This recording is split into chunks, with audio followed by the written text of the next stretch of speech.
Nilinisan ko na kanina itong mga mutya na ito at ito ay gagawin kong kwintas, at kapag tapos naman siya magawang kwintas ay babasbasan para magamit siya ng tao, ng bagong magmamayari, bilang proteksyon sa lahat ng klaseng masamang tangka ng masamang tao, masamang espiritu at mga masamang demonyo.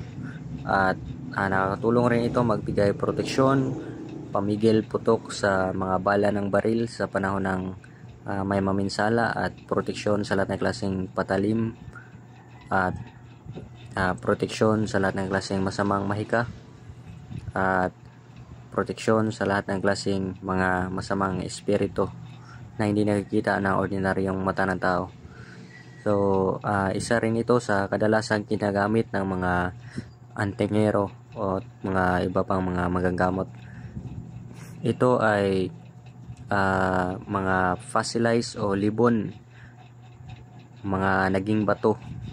So ito kasama pa yung shell niya mismo, at yung laman niya ay naging bato. Pero iyan, hindi mo na siya mabubuksan dahil nakasilyado yan, dahil naging crystallize yung nasa loob niya. So yung laman niya naging bato.